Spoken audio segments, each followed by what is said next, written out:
भाई एक ढोंगी रामपाल है। प्रेमानंद महाराज के कुछ चेले चपाटे बहुत ज्यादा बौखलाए हुए हैं। और मैंने उसको खुला चैलेंज दिया था, अब तू मेरे साथ डिबेट कर ले, तो वो डिबेट करने के लिए बिल्कुल भी तैयार नहीं है। अरे कौन भौंक रहा है ये बदतमीज? यहाँ पर आध्यात्मिक डिबेट की बात हो रही है, आध्यात्मिक बहस की, ना कि कोई लड़ाई झगड़े की। उसका एक बार खुद का ज्ञान चेक करना चाहूंगा, अब उसमें कितना ज्ञान है। तो संत रामपाल जी महाराज का अगर तुझे ज्ञान चेक करना है ना, तो संत रामपाल जी महाराज की सत्संग सुन, संत रामपाल जी महाराज की पुस्तक पढ़। अगर उसने सारे जवाब के उत्तर सही दे दिए और तो मैं भी उसने भगवान मान लूंगा ना, तो इस देश ने छोड़ के चला जाएगा। कि जुबान बंद कर लो, बस बहुत हो लिया तुम्हारा। का गीत गोविंद प्रसिद्ध है, जिसे जगन्नाथ जी सुन करके पीछे पीछे डोलते जो गीत गोविंद गाता है। अंडर करें इस ज्ञान के सामने कि हमारे पास ज्ञान नहीं, यानी तो आओ मैदान में।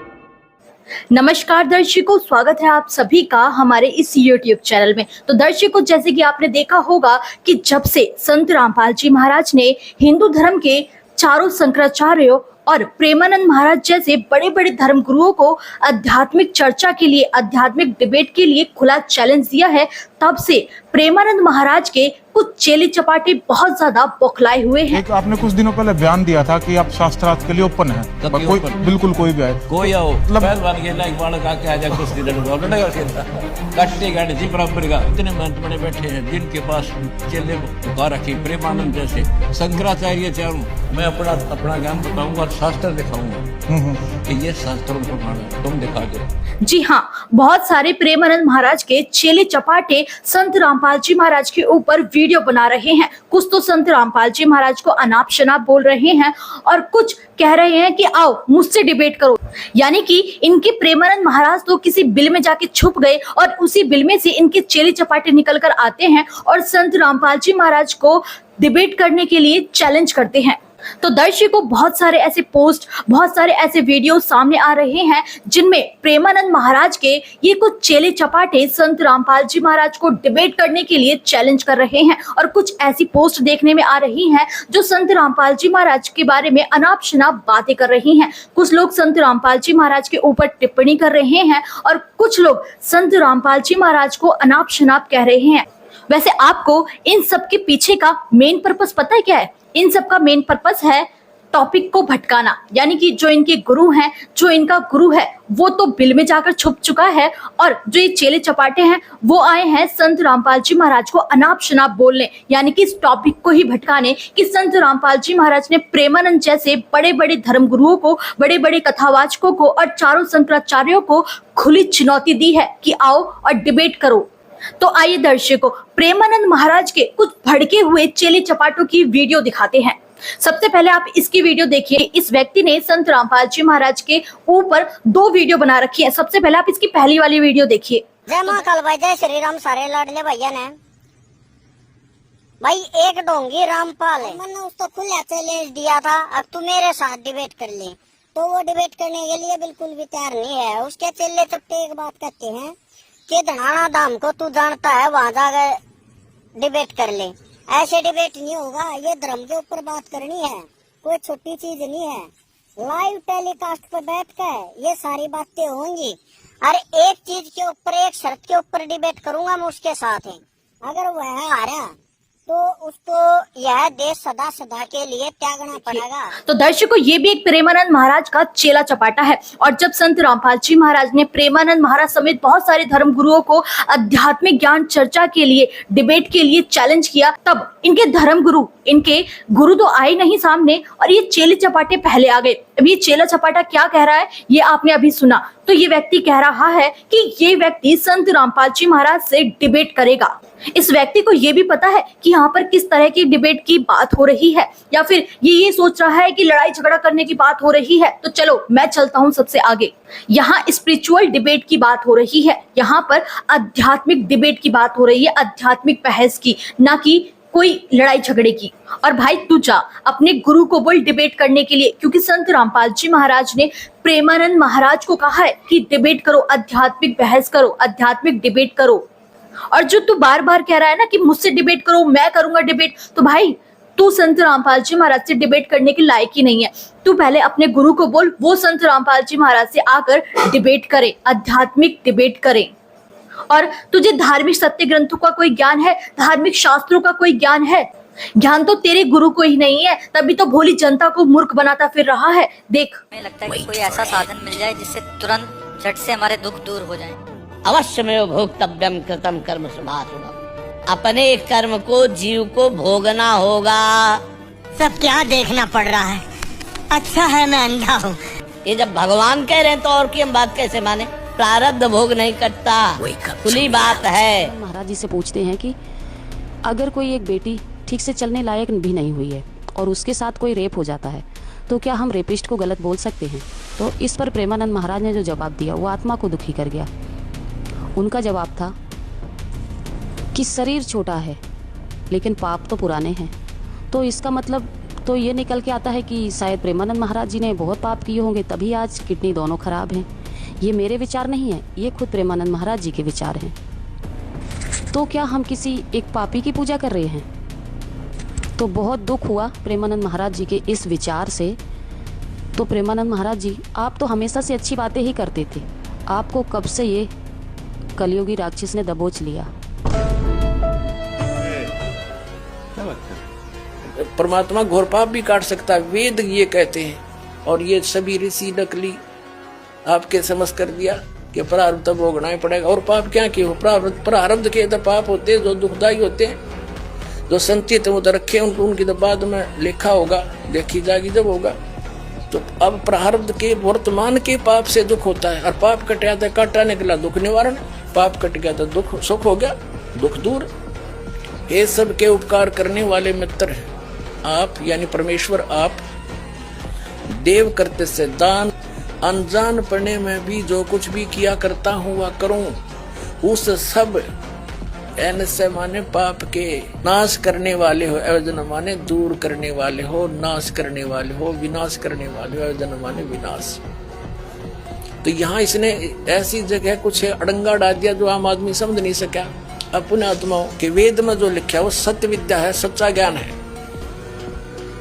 अपने आत्माओं वेद में तो यहाँ तक लिख दिया कि मैं चाहे अनजान पढ़े में करूं और चाहे जान कर करूं, आप सारे घोर पाप का विनाश कर देते हो। तो खाके इनका ज्ञान देख क्या पढ़े? तो दर्शकों, आइए अब इस व्यक्ति की दूसरी वीडियो देखते हैं। इस व्यक्ति ने दूसरी वीडियो में क्या कहा? खुद के ज्ञान के ऊपर मनाया क्यों बोली? क्योंकि वो अपने आप को परमात्मा बताता है, परमात्मा का दास बताता है। फिर परमात्मा ने और परमात्मा के दास ने तो भाई खुद में तेरा ज्ञान हो जाए, तो उसने फिर किसी चीज की जरूरत नहीं है। तो मैं उसका एक बार खुद का ज्ञान चेक करना चाहूँ कि उसमें कितना ज्ञान है। तो उसके जो चेले चपटे हैं वे क्या कहे अके तना शास्त्र आएगा ज्ञान नहीं है, तू शास्त्र है नहीं मानता। भाई शास्त्र न मैं मानता हूँ। तो दर्शकों, अभी आपने इस व्यक्ति की दूसरी वीडियो देखी। इसमें यह व्यक्ति कहता है कि ये व्यक्ति संत रामपाल जी महाराज से डिबेट करना चाहता है, और इसके ऊपर जो इसने पहले वीडियो भी डाली उसमें भी सेम इसने यही बात कही। अब इस वीडियो में ये व्यक्ति कहता है कि संत रामपाल जी महाराज से डिबेट करना चाहता है संत रामपाल जी के ज्ञान के ऊपर, यानी कि संत रामपाल जी महाराज क्या ज्ञान देते हैं, संत रामपाल जी महाराज के ज्ञान को लेकर ये संत रामपाल जी महाराज से डिबेट करना चाहता है। तो मेरे भाई, संत रामपाल जी महाराज भी तो शास्त्रों के अनुसार, धर्म ग्रंथों के अनुसार ही तो ज्ञान देते हैं, तो इसी पर तो डिबेट करेंगे या फिर किसी और चीज पर डिबेट करना है? अब मुझे एक बात बताओ कि कोई टीचर अगर अपने स्टूडेंट को सिलेबस के अकॉर्डिंग ना पढ़ाए और वो सिर्फ अपनी लाइफ की स्टोरी बताता रहे, कोई ना कोई स्टोरी सुनाता रहे, तो क्या इससे बच्चे पास हो जाएंगे? बच्चों को पास होने के लिए अपना सिलेबस पढ़ना तो जरूरी है या नहीं? ऐसे ही हमारा सिलेबस है हमारे पवित्र धर्म ग्रंथ, हमारे शास्त्र, हमारी पवित्र गीता जी, हमारे पवित्र वेद। तो जब हम इनके अकॉर्डिंग सत्य भक्ति साधना करेंगे तभी तो हमें कुछ लाभ मिलेगा, तभी तो हमें परमात्मा प्राप्ति होगी, तभी तो हमें मोक्ष की प्राप्ति होगी। या कोई भी गुरु कुछ भी अंट संट बताता रहे, हम उसकी बात पे यकीन कर लें? ऐसा ही तो होता आ रहा है अब तक। कोई भी गुरु कुछ ना कुछ बकवास किए जाता है, शास्त्रों को खोलकर दिखाता नहीं, वेदों को खोलकर दिखाता नहीं, पवित्र गीता जी में क्या लिखा है ये बताता नहीं, इसके अकॉर्डिंग साधना हमें करवाता नहीं। बस अपने मनगढ़ंत कोई भी कथा कहानी बताती और जनता यानी कि भोली जनता बस उसी पर यकीन कर ले। यही तो चाहते हो तुम लोग। ये मूर्ख व्यक्ति कह रहा है कि संत रामपाल जी महाराज का ज्ञान चेक करना चाहता है कि संत रामपाल जी महाराज में कितना ज्ञान है। तो संत रामपाल जी महाराज का अगर तुझे ज्ञान चेक करना है ना, तो जा संत रामपाल जी महाराज की सत्संग सुन, संत रामपाल जी महाराज की पुस्तक पढ़, तब डिबेट करना और डिबेट की बात करना। डिबेट किस आधार पर करेगा संत रामपाल जी महाराज से, जब तुझे संत रामपाल जी महाराज का क्या ज्ञान देते हैं यही नहीं पता तो। और पहले वीडियो में तो तूने ये कहा था कि मुझे धर्म के नाम पर डिबेट करनी है, आध्यात्मिक डिबेट करनी है। अब आध्यात्मिक डिबेट कहाँ गई? तेल लेने? अब कौन सी डिबेट की बात कर रहा है तू कि संत रामपाल जी महाराज से ये डिबेट करूंगा, वो डिबेट करूंगा? संत रामपाल जी महाराज ने चारों शंकराचार्य और बड़े बड़े जितने भी धर्म गुरु हैं, जितने भी कथावाचक हैं, तुम्हारे प्रेमानंद समेत आध्यात्मिक ज्ञान चर्चा के लिए उन्हें आमंत्रित किया है, यूं ही कोई बहसबाजी करने के लिए, लड़ाई झगड़ा करने के लिए नहीं। तो मैं उसका एक बार खुद का ज्ञान चेक करना चाहूँ अब उसमें कितना ज्ञान है। मैं एक सवाल पूछता हूँ थारे तय, उसके चेले तय, मेरियक और पवित्र मेरियक मधु, इसमें क्या अंतर है? मेरे भाई, तू संत रामपाल जी महाराज से पूछना क्या चाहता है? तेरे सवाल तो बता, तेरे सवाल क्या है? आखिर क्या पूछना चाहता है तू संत रामपाल जी महाराज से? तेरी स्थिति तो यहाँ पर ऐसी है कि जैसे कोई व्यक्ति डॉक्टर के पास जाए और कहे कि डॉक्टर साहब मेरे कपड़े सिल दोगे क्या? बाकी समझदार को संकेत ही काफी है।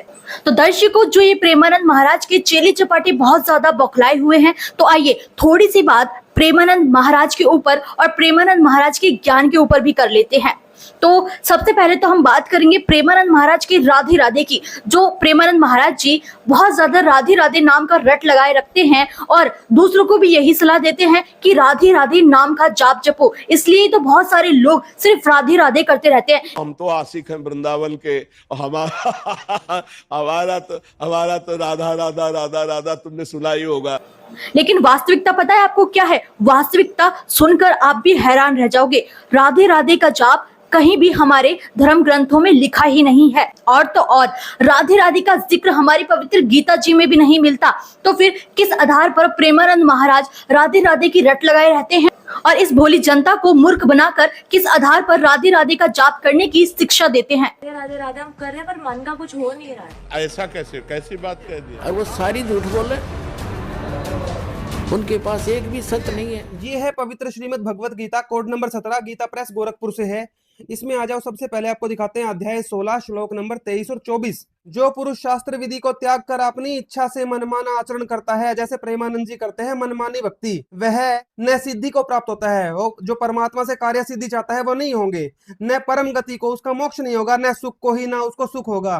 तो प्रेमानंद जी की और उनके फॉलोअर्स की भक्ति बिल्कुल व्यर्थ है। प्रेमानंद जी तो पाखंडी हैं। वो कहते हैं राधा का जाप करो। देखो इसमें क्या बताया है गीता जी में।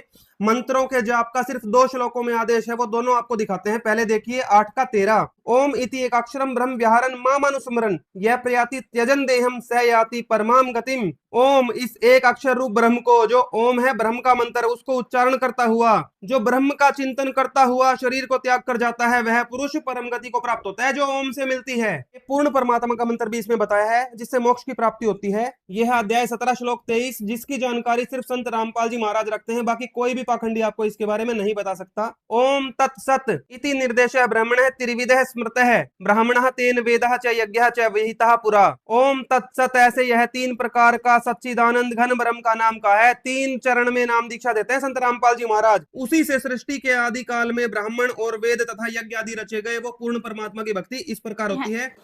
तो दर्शकों, आइए अब आपको प्रेमानंद महाराज का एक और अज्ञान दिखाते हैं। ये देखिए, जब एक महिला ने प्रेमानंद महाराज से पूछा कि वो जगन्नाथ प्रभु को खुश करने के लिए क्या करें, तब प्रेमानंद महाराज क्या जवाब देते हैं, सुनिए। राधे राधे महाराज जी। महाराज जी, जगन्नाथ जी की कृपा से उनमें पिता भाव अनुभव होता है और श्री जी की अनंत कृपा से जब आपको श्रवण करने का अवसर मिलता तो ऐसा लगा कि जैसे साक्षात जगन्नाथ जी आपके रूप में बात कर रहे हैं। महाराज जी, मैं ऐसा क्या करूं कि अपने पिता जगन्नाथ जी के हृदय को अनंत प्रसन्नता दे पाऊं? गीत गोविंद का गायन जगन्नाथ जी को बहुत पसंद है, तो आप जब जब उनको गीत गोविंद सुनाएंगी तब तक वो आपके पास होंगे। श्री जयदेव जी महाराज बड़े प्रसिद्ध संत हुए हैं। जयदेव जी, उनका गीत गोविंद प्रसिद्ध है, जिसे जगन्नाथ जी सुन करके पीछे पीछे डोलते हैं जो गीत गोविंद गाता है, ऐसी महिमा। तो दर्शकों, जैसे कि आपने अभी इस वीडियो में देखा कि प्रेमानंद महाराज इस महिला को कहते हैं कि जगन्नाथ प्रभु को गीत गोविंद पुस्तक का पाठ बहुत पसंद है, तो आप भी गीत गोविंद पुस्तक का पाठ किया करो। तो आइए अब मैं आपको बताती हूँ कि इस गीत गोविंद पुस्तक में क्या लिखा हुआ है, जिसका ये पाठ करने के लिए प्रेमानंद महाराज इस महिला को शिक्षा दे रहे हैं। ये पुस्तक है गीत गोविंद जयदेव की है, और ये कहाँ से छपी है ये पूरा देख लो, प्रभात प्रकाशन की है। इसमें आ जाओ पेज नंबर 43 पे, देखो क्या लिखा है। राधा अपनी सखी से कहती है, जो कृष्ण जी की मामी है राधा, वो बता रही है, जब मेरा श्री कृष्ण यानी कि अपने भांजे से प्रथम बार समागम हुआ, सेक्स हुआ, तो मैं कोमल और मधुर भाषणी होती हुई भी लज्जा के कारण उनके मोहक आलापों का उत्तर न दे सकी। इस पर मोहक चेष्टाओं को करने वाले उन श्री कृष्ण ने मेरे रूप, सौंदर्य और गुणों की प्रशंसा करते हुए बड़ी चातुरी से मेरे जांघों से मेरी साड़ी को खींचकर उतार दिया। मेरी साड़ी को उतारने के उपरांत कृष्ण ने धरती पर कोमल कोमर और नवीन पत्तों की शैया बिछाई और मुझे उस पर लिटा दिया। फिर मेरी छाती पर ही लेटकर बहुत देर तक वह मुझसे मीठी मीठी बातें करते रहे। कुछ देर के पश्चात पलटकर वह मेरे साथ सो गए और मुझे खूब कसकर बड़ी देर तक मेरा प्रगाढ़ आलिंगन और चुंबन करते रहे। इसके उपरांत वह मेरे अधरों होठों का रस पीने लगे। जब मेरी आंखें मुंद गई और पसीनों की बूंदों से मेरा सारा शरीर भीग गया, उस समय रोमांचित होने से, फड़कते गालों वाले तथा कामदेव के मद से विह्वल श्री कृष्ण ने मेरे साथ जिस प्रकार बलपूर्वक रति भोग किया, ऐसे उससे मैं आनंद विभोर हो गई, बहुत आनंदित हुई। उस आनंद की स्मृति मुझे कृष्ण की भुजाओं में बंधने को विवश कर रही है। अतः हे सखी, तुम ऐसा करो कि जिससे बलशाली प्रियतम से मेरा संयोग हो जाए। अपना पति ठीक नहीं लग रहा रायण, जो कृष्ण का मामा था, ये भांजा अच्छा लग रहा है इनको। तो दर्शकों, देख लिया आपने गीत गोविंद पुस्तक में क्या लिखा हुआ है, और जो ये प्रेमानंद महाराज अपने चेले चपाटों को, इस महिला को, या फिर जो इनके चेले चपाटे हैं, उन्हें गीत गोविंद पुस्तक का पाठ करने की जो सलाह दे रहे हैं, तो मैं जो इनके चेले चपाटे हैं उनसे ये कहना चाहूंगी कि इस पुस्तक में जो कुछ भी लिखा है, क्या वो अप्लाई करोगे आप? इन सबको पढ़ने में ही एक बार के लिए इंसान शर्मा जाए, तो इसका पाठ करना तो बहुत दूर की बात है। तो प्रेमानंद महाराज जी के चेले चपाटों, क्या तुम भी इस गीत गोविंद पुस्तक का पाठ करते हो? बताओ।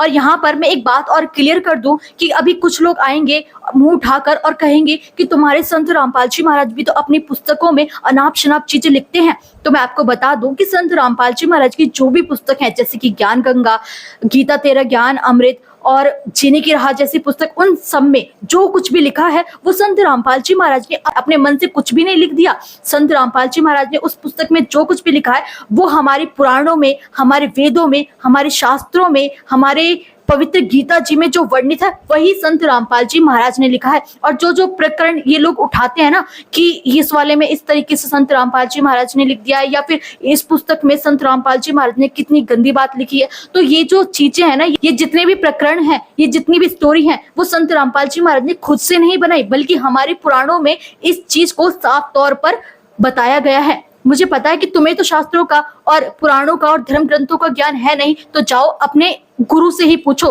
कि ये जो कथाएं हैं जो संत रामपाल जी महाराज की पुस्तक में लिखी हुई हैं, ये संत रामपाल जी महाराज खुद से बोल रहे हैं या फिर वाकई में हमारे ही पुराणों में, हमारे ही धर्म ग्रंथों में लिखी है। तो जाओ अपने गुरु से पूछो, हो सकता है तुम्हारे गुरु यहाँ पर तो सच बोल दे।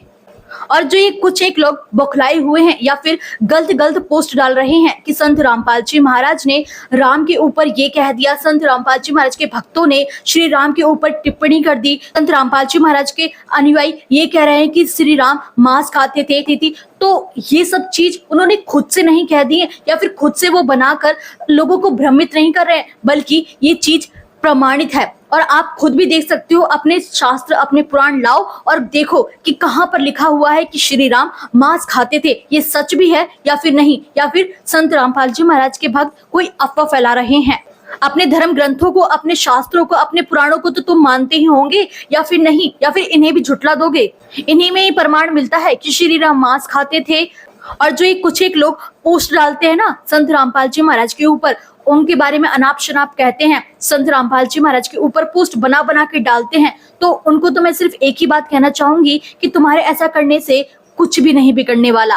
तुम तो अंधे गधे के समान हो। तुम्हारे इस तरीके से भ्रमणाएं फैलाने से, तुम्हारे इस तरीके से झूठ बोलने से किसी भी इंसान का कुछ भी नहीं बिगड़ेगा। तुम अपने ही कर्म बिगाड़ रहे हो।